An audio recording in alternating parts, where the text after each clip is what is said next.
Hi friends, என்னுடைய story reading உங்களுக்கு பிடித்திருந்தால் லைக் பண்ணுங்க, கமெண்ட் பண்ணுங்க, ஷேர் பண்ணுங்க and rainbow books channel subscribe பண்ணிக்கோங்க.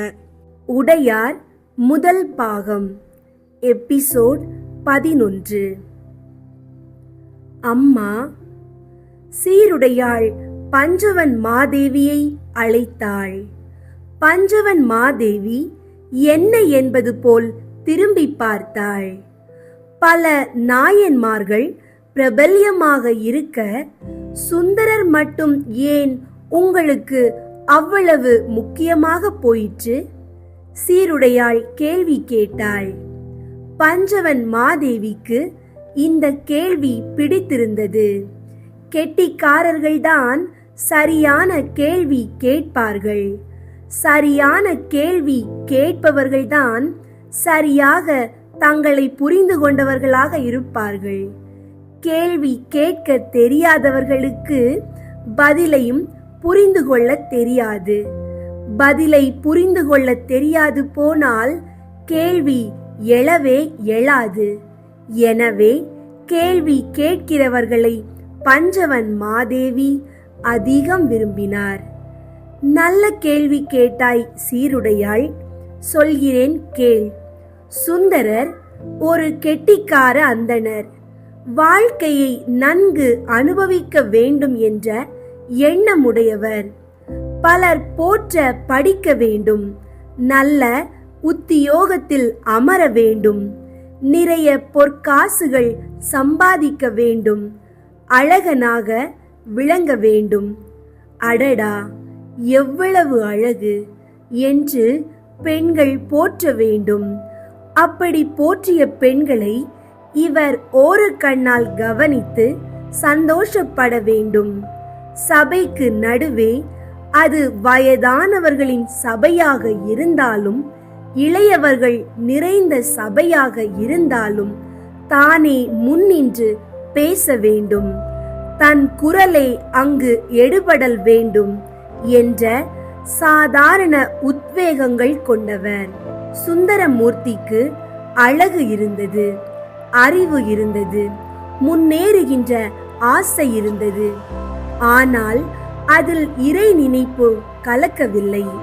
நாலா பக்கங்களும் நாலா விஷயங்களிலும் மனம் பரவிற்றே தவிர எந்த விஷயங்களையும் இறை நோக்கி எடுத்து போகின்ற சிந்தனை ஏற்படவில்லை. தானே முக்கியம் என்கிற சிறிய கருத்து கொண்டு அவர் வளர்ந்து வந்தார். அந்த கருத்தை அழித்து, அந்த அறிவை, அந்த அழகை, அந்த முன்னேறுகின்ற வேகத்தை இறைவன் தன் பக்கம் திசை திருப்பினார். அழகும் அறிவும் திமிரும் கொண்ட எல்லா மக்களும் சுந்தரமூர்த்தி நாயனார் குணத்தை தான் கொண்டிருக்கிறார்கள். அந்த குணத்துக்கு நடுவே இறை உணர்வு கலந்துவிட்டால் எந்த அறிவுக்கும் அழகுக்கும் அர்த்தம் ஏற்படுகிறது. இல்லையெனில் அவை நாசம் விளைவிப்பவையாக மாறி மற்றவர்களுக்கும் சேதம் விளைவித்து தாங்களும் மோசமாக அழிந்து போகிறார்கள். நான் இல்லாத இடத்தில் உன் அறிவும் அழகும் திமிரும் எதற்கும் பயன்படாது என்பதை இறைவன் சுந்தரமூர்த்தி நாயனார் சரித்திரத்தின் மூலம் நமக்கு சொல்கிறார். உதாரணமாய், சித்திரவல்லி எவ்வளவு உயரம், எத்தனை அமைப்பான உடம்பு, இவள் துள்ளி துள்ளி ஆட எத்தனை ஆண்கள் விழி மூடாமல் பார்த்து கொண்டிருப்பார்கள். இத்தனை ஆண்கள் பார்க்கும்படியான ஆட்டம் தெரிந்த அந்த பெண்மணி ஆடுகிற போது வெறுமே காம இச்சை தூண்டுகின்ற பாடல்களுக்கு மட்டும் ஆடுவதால் என்ன புண்ணியம்? இந்த ஆட்டத்தை இவள் எத்தனை நாள் ஆடுவாள்? 5 வருடம் அல்லது 10 வருடம். பிறகு இவளை ஏறிட்டு பார்ப்பார் எவருமில்லை. அதே ஆட்டத்தை இவள் இறைவன் பக்கம் திசை திருப்பி இறைவன் பெயரை சொல்லி இறைவன் மகிமையை சொல்லி ஆடினால் இவளை சகலரும் ஞாபகம் வைத்து கொண்டிருப்பார்கள். 20 வருடம் கழித்து பார்த்தாலும் கை கூப்பி வணங்குவார்கள். நீங்கள் அன்று இறைவன் பெயர் சொல்லி பாடி ஆடினீர்களே, அன்று நான் மனம் மாறினேன், அதற்காக உங்களுக்கு நன்றி என்று நன்றி சொல்வார்கள். ஆக உன் கலையும் உன் அழகும் உன் அறிவும் உன் திமிரும் நல்ல விஷயங்களுக்கு பயன்படுவதுதான் முக்கியமே ஒழிய வெறும் ஆட்டத்திற்கு அல்ல, வெறும் மனித இச்சைகளை தீர்ப்பதற்காக அல்ல. மனிதர்கள் இங்கு உண்மையாக எதை கற்றுக்கொள்ள வேண்டுமோ அதை நீ கற்றுக்கொண்டு மற்றவருக்கும் கற்றுக் கொடுப்பதே உன்னுடைய அழகுக்கும் அறிவிற்கும் நீ செய்கிற மரியாதை. பஞ்சவன் மாதேவி உரத்து பேச 2 பெண்களும் திகைத்து போனார்கள். வாழ்க்கை முழுவதும் சுந்தரமூர்த்தி நாயனார் சாதாரண மனிதராகவே இருந்தார். தனக்கு என்ன வேண்டுமோ அதையெல்லாம் தயங்காமல் இறைவனிடம் கேட்டார். எதற்கு கேட்டாரெனில், இறைவனை புகழ்ந்து பாடுவதற்கு எது உபயோகமோ, எது தனக்கு தேவையோ அதை கேட்டார். திருமண நேரத்தில் அவரை பிரித்து வெளியே கூட்டி வந்த இறைவன் திருவாரூரில் பறவையார் என்கிற தேவரடியாரோடு சேர்த்து வைத்தான். பறவையார் தேவரடியார்தான், ஆனால் அரசரையோ செல்வந்தரான வியாபாரிகளையோ அவர் விரும்பவில்லை. இறை மயமான ஒரு ஆணுக்காக அவள் காத்திருந்தாள். அப்படி காத்திருந்த பறவையாருக்கு சுந்தரமூர்த்தி நாயனார் கிடைத்தார். தானே வலிய போய் அவளை நேசிப்பதாக சொன்னார் சுந்தரர். பறவையாருக்கு அவரை உடனே பிடித்துவிட்டது. அறிவும் ஞானமும் இறைத்தன்மையும் கொண்ட ஒரு மனிதரை சந்தித்து விட்டோம் என்ற மகிழ்ச்சியில் உடனே அவர் பாதங்களில் விழுந்து தன்னை அவரிடம் அர்ப்பணித்துக் கொண்டாள். அவருடன் சேர்ந்து வாழ்ந்து அவருடைய இறை தொண்டு மேம்பட மிகவும் உதவினாள். அவர்கள் இருவருடைய வாழ்க்கையும் இறை வாழ்க்கையாக போயிற்று. அம்மா, சித்திரவல்லி வாஞ்சையுடன் கூப்பிட்டாள். பஞ்சவன் மாதேவி அந்த விழிப்புக்கு நெகிழ்ந்து திரும்பி பார்த்தாள். நீங்கள் சுந்தரமூர்த்தி நாயனாரையும் பறவையாரையும் பற்றி பேசுகிறீர்களா, அல்லது உங்களையும் ராஜராஜ சோழரையும் நினைத்து பேசுகிறீர்களா? பஞ்சவன் மாதேவி இந்த கேள்விக்கு திகைத்து போனாள். கை நீட்டி சித்திரவல்லியின் கழுத்தை இழுத்து வளைத்து அணைத்து கொண்டாள். நீ சொல்வது சரி, சுந்தரமூர்த்தி நாயனாரும் பறவையாரும் போலத்தான் நானும் ராஜராஜ சோழரும். ராஜராஜ சோழர் வெறும் அரசர் அல்ல, இறைப்பணி செய்யவே அவர் இங்கு வந்திருக்கிறார். இந்த தேசத்தின் மேன்மையை உயர்த்துவதற்காக வந்திருக்கிறார். நமது நாகரிகத்தை எல்லா திசைகளிலும் பரப்புவதற்காக வந்திருக்கிறார். மக்களின் நலனுக்காக வந்திருக்கிறார். அவருக்கு என்னாலான உதவிகளை செய்யத்தான் நான் பிறந்திருப்பதாக நினைக்கிறேன். என் ஆட்டமும் பாட்டமும் அறிவும் அழகும் அதற்காகத்தான் கொடுக்கப்பட்டிருக்கிறது என்பதை புரிந்து வைத்திருக்கிறேன். உங்களுக்கும் எனக்கு கிடைத்தது போல இறைப்பணி செய்கின்ற புருஷர்கள் கிடைக்கட்டும். அம்மா, தொலைவில் குதிரை சத்தம் கேட்கிறது. சித்திரவல்லி துள்ளி எழுந்து நின்றாள். அந்த சத்தத்தை சீருடையாலும் கவனித்து கேட்டாள்.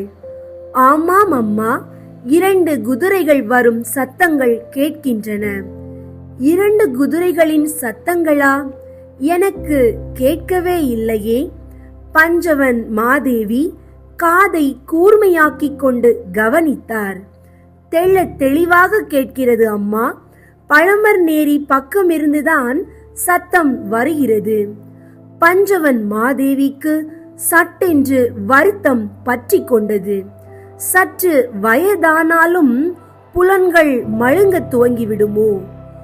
33 அகவைதான் ஆகிறது.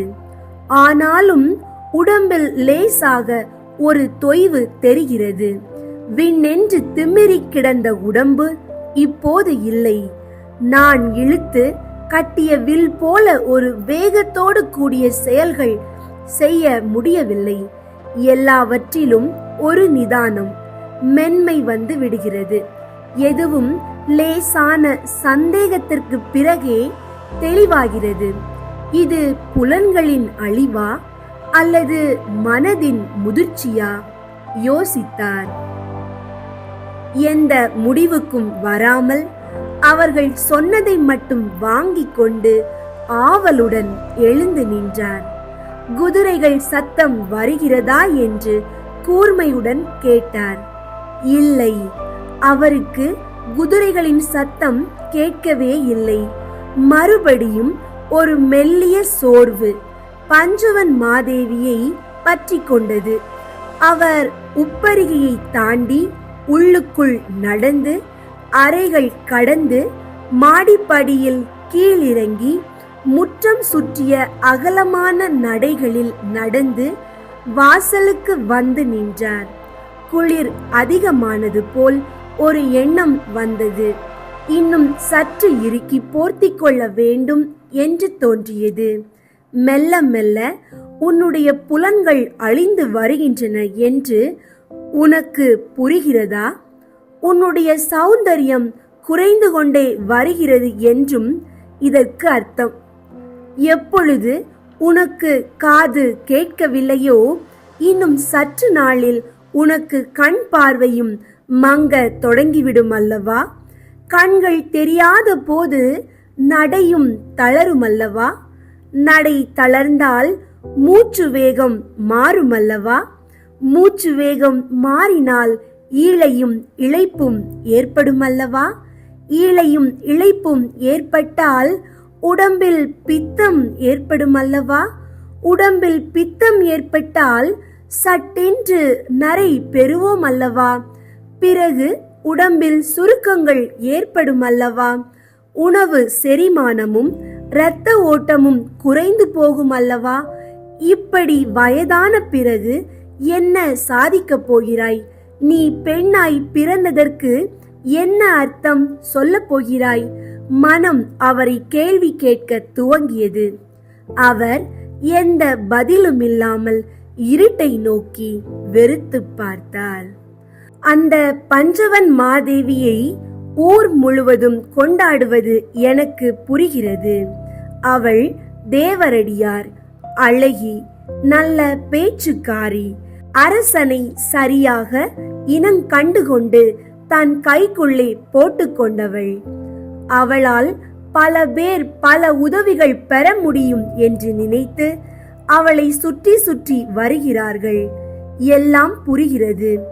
ஆனால் நீயும் கொண்டாடுகிறாயே, அதுதான் எனக்கு புரியவில்லை என்று செம்பியன் மாதேவியார் ஒருமுறை உலக மகாதேவியிடம் கேட்க, வந்த இரவே அருண்மொழியிடம் சொல்லி இங்குள்ள வேலைக்காரர்களுக்கு வருமானத்தை உயர்த்தி கொடுக்க அவளால் முடிகிறதென்றால் வேறு என்னத்தான் செய்ய முடியாது? என்ன செய்ய வேண்டும், எப்படி செய்ய வேண்டும், எப்போது செய்ய வேண்டும் என்று தெள்ள தெளிவாக தெரிந்தவளை கொண்டாடுவதில் தவறொன்றும் கிடையாதே என்று உலக மகாதேவி கேலியாக பதில் சொன்னாள். உனக்கு ஒன்றும் புரியவில்லை. ஆனால் நீ முதல் தரமான மண்டுகம் என்பது எனக்கு தெள்ள தெளிவாக தெரிந்துவிட்டது. உனக்கு சோழ வாரிசாக ராஜேந்திரன் பிறந்திருக்கிறான். நாளை பஞ்சவன் மாதேவிக்கு குழந்தை பிறந்தால் அவனும் மன்னரின் வாரிசாக பட்டத்துக்கு போட்டியாக வரமாட்டான் என்பது என்ன நிச்சயம்? மறைமுகமாகவோ நேர்முகமாகவோ மீண்டும் ஒரு வாரிசு சண்டை சோழ தேசத்தில் நடக்காது என்று எவர் சொல்ல முடியும்? ஆதித்த கரிகாலனா, உத்தம சோழனா, யார் சோழ தேசத்தை ஆட்சி செய்வது என்ற கேள்வி ஒரு முறை எழுந்துவிடவில்லையா? உத்தம சோழனா ராஜராஜனா என்று மறுபடியும் இன்னொரு முறை கேள்வி எழவில்லையா? ஒவ்வொரு தலைமுறையிலும் சோழ தேசம் இந்த கேள்வியை சந்தித்துதான் ஆக வேண்டும். இன்னொரு ஆதித்ய கரிகாலன் கொலையும் இன்னொரு உத்தம சோழன் மறைவும் இந்த தேசம் சந்திக்கத்தான் வேண்டும் என்று செம்பியன் மாதேவி உரத்து புலம்ப, பட்ட மகிழ்ச்சி உலக மகாதேவி முகத்தை பொத்திக் கொண்டு ஓடிப்போய் அறைக்குள் உட்கார்ந்தவள்தான். எழும்பி சோறு போட 3 நாட்கள் ஆயிற்று. பஞ்சவன் மாதேவி, தயவு செய்து யாருக்கு வேண்டுமானாலும் பட்டம் கொடு, ஆனால் என் மகனை கொன்று விடாதே என்று பட்ட மகிழ்ச்சி பஞ்சவன் மாதேவியிடம் வந்து அழ, பஞ்சவன் மாதேவி திகைத்து போனார்.